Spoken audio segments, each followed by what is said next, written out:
Hi everyone, my name is Neil. I'm the product engineer at Micro Scooters, and I'm here today to talk to you about our new electric scooter, the Merlin.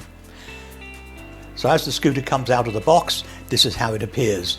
So the first thing, it's fully assembled, don't have to do anything other than charge it up and ride it. So first of all, how do we get it into the riding position? The handlebars lock automatically into the brake. So to release it, simply push down on the brake and lift the handlebar up into that position. Here it's parked in what we call the camel position. The scooter doesn't have a stand, it doesn't need one. In the camel position, it's quite stable. Even if the steering is to one side, it will just sit there. If you want to fold it back up again, simply push it and it locks into the brake. So we open it, and now we need to open the handlebars. They fold down neatly either side of the stem, and to simply put them in position, open them, and they will click into position. A good solid position there. And then fully open the scooter. It's easy if it's on the ground, but we'll do it on the table. You push forward firmly until you hear a loud click. Then we know the scooter is locked. This is the locking mechanism down here, the blue button. That's important. We show you how to fold it later on and put it back into the camel position. The charging point is here, protected by a rubber grommet. Simply with a thumb, move it and plug the charger in here. The scooter comes with a residual charge of about 20-25%, but we advise that you put it on charge for 3 hours to make sure that you start riding with a full charged battery. So the next stage, the controls. Just underneath the handlebars, you'll see there is a lever on either side. The one on the left is the brake, the one on the right is the throttle. The brake is an inertia brake, so when it's applied, it applies a current to the motor and it makes it brake. It's trying to in fact drive the motor the opposite way, so it slows you down. And you can use the standard foot brake at the same time if you need to stop very quickly.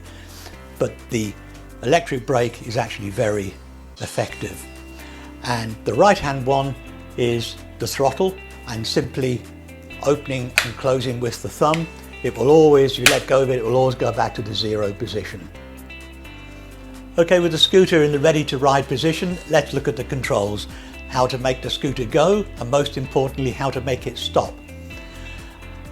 On the handlebars, you will find on the right hand side, there is a thumb controlled button or lever, and you push it down and it makes the scooter go, accelerator, and it automatically comes back to zero.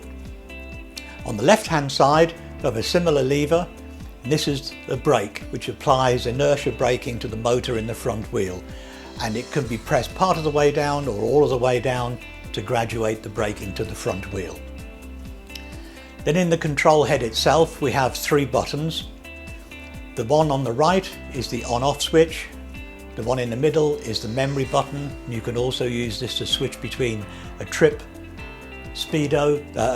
meter, should I say, and the odometer, which registers the mileage since you've owned the scooter.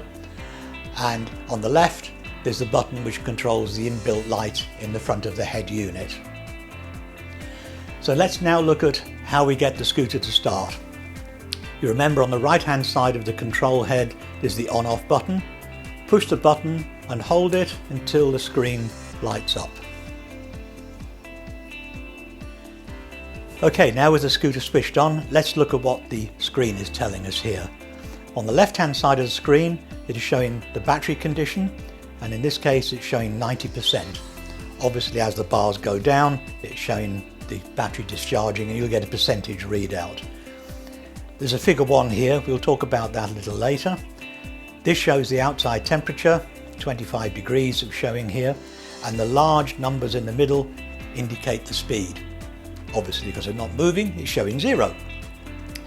At the bottom of the screen here it's showing trip, and if we push the center button, you'll see that it changes to odo, to odometer. So that is your overall mileage since you first started riding the scooter. Push it again. Trip is whenever you start a journey, you want to know how far you've been. Pressing that button again will clear the trip, so go back to 0 for the next time. And finally, to the right, this scooter's been used by me a little bit, and it's showing 3.9 kilometers as the distance that this scooter has traveled since it was first used. And finally, we have the third button that we talked about, which switches on the light. And I'll just have to turn it this way so that you can see the light. We push that button and hold it until the headlight comes on. And the same thing again, push and hold, and the headlight goes off. The display will go into sleep mode after a few minutes, so that it's not discharging the battery, although the consumption is very, very low, but it will go into sleep mode after a few minutes. So now we look at how to set the scooter up ready to ride. And we're going to select the riding modes. There are 3 modes on the Merlin. Mode 1 is the pedestrian mode, which limits the scooter to 6 miles an hour, which is obviously good in an area with a lot of pedestrians. Mode 2 is the eco mode, and the battery and the motor are delivering full power, but not quite as much power as it does in sport mode, so you're getting maximum life from the battery. In sport mode, you get the best performance up hills. Now, setting the modes is fairly straightforward. First of all, please make sure the scooter is switched off, nothing showing on the screen.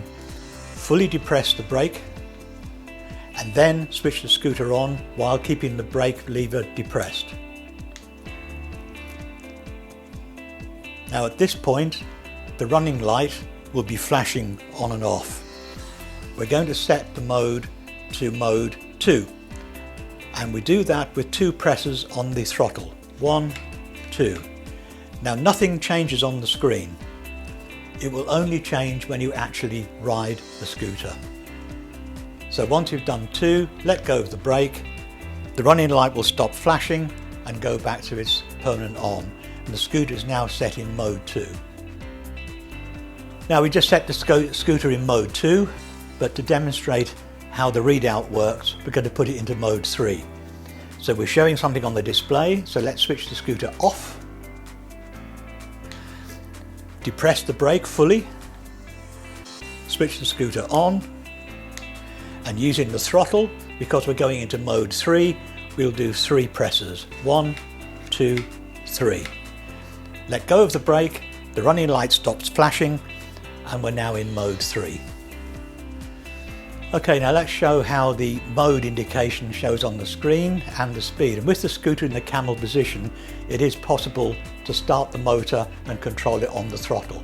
So let's go with the motor. And we'll see straight away that we're showing 6.8 kilometers per hour. Now, of course, it's important that the scooter is scooted once to get it moving before the throttle will take over. It will not operate on throttle alone. The scooter must be given 1 kick just to get it moving. So we're showing 7.6 kilometers per hour. The display is showing figure 1. If I now increase the throttle, the speed increases, and it's showing it's now in mode 2 at 11.7 kilometers per hour. We keep increasing the throttle and it will change to mode 3, which is our indication that it's in sport mode on full throttle and at just 26 kilometers per hour, so about 15.2 miles an hour. You'll see it showing a figure 3, mode 3 and maximum speed. And as you reduce the power, so it drops down to mode 2, mode 1 and finally stops. Okay, so we've done the initial setup on the scooter and we're almost ready to ride. Just one point about the suspension on the scooter. It does have suspension in the front and on the back, so it'll give you a really nice comfortable ride. So before we actually go anywhere, let's make sure that the handlebar height is set correctly. There is a lever at the front, push to release fully, and then on the back of the scooter, as we lift the handlebars, the button will pop into the first hole, and that gives you the first preset riding position. If that's not high enough, push the button in and pull it up to the second preset position. If possible, choose one of the 2 presets, but it is possible to set it anywhere in between. simply by holding it there and locking the lever across. What is important with the lever is that it should take a fair bit of pressure to open and close. This stops the handlebar sliding up and down.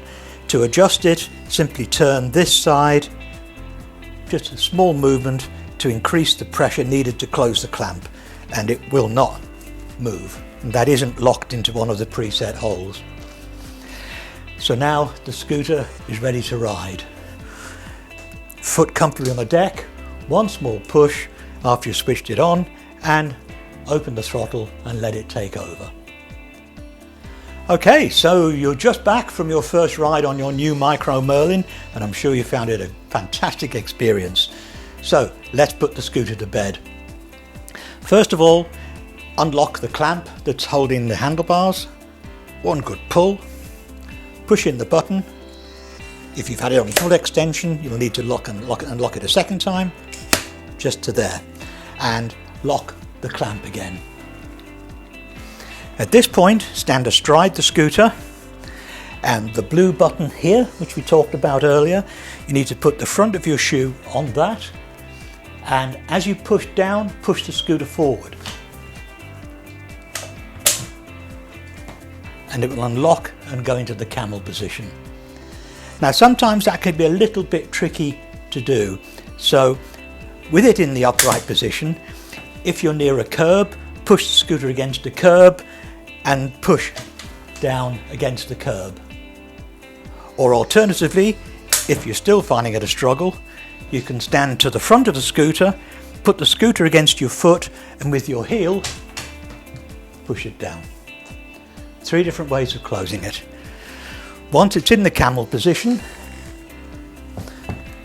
retract the handlebars, pull them out, and push them down to here, and close the scooter until it clicks into the brake. Okay, so that's it. Now you know all about the Micro Merlin. Most importantly, enjoy your scooting on your new Micro Merlin. If you have any questions, any queries, anything you're not sure of, we're always here to help. Please get in touch. Thank you.